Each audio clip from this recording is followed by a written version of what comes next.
Menurut laporan FMT Ketua Pemuda UMNO, Dr. Akmal Saleh menegaskan bahawa Bersatu perlu menunjukkan kehadiran pemimpin yang benar-benar komited berkhidmat kepada rakyat, bukan sekadar muncul ketika musim pilihan raya sekiranya ingin meraih lebih banyak kerusi.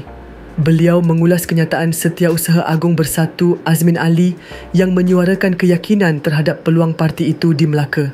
Dr. Akmal, yang juga merupakan Exco Kerajaan Negeri Melaka, menekankan bahawa rakyat di negeri itu mahukan pemimpin yang sentiasa turun padang dan bukan hanya aktif menjelang pilihan raya.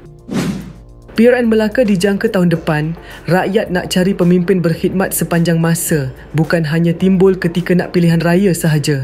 Kalau ada keyakinan nak rampas Melaka, kena buktikan PN ada pemimpin berkhidmat, katanya seperti dipetik portal berkenaan. Dr. Akmal juga merupakan ahli Dewan Undangan Negeri Merlimau. Semalam, Azmin menerusi satu hantaran di Facebook menyatakan keyakinan bahawa Bersatu mampu memperoleh sokongan majoriti pengundi di Melaka serta menambah bilangan kerusi DUN yang dimenangi.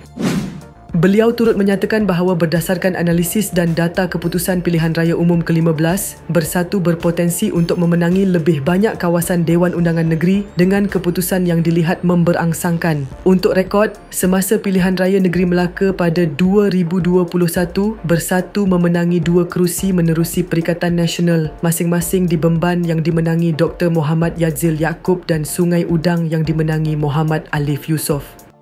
Pada Disember tahun lalu, Adun Rembia Muhammad Jailani Khamis yang memenangi kerusinya atas tiket Barisan Nasional bertukar blok dan menyertai pembangkang setelah menyertai PAS. Sementara itu, Ketua DAP Melaka, Kupo Aitiong turut memberi peringatan kepada Bersatu agar tidak terlalu angkuh menjelang pilihan raya negeri akan datang.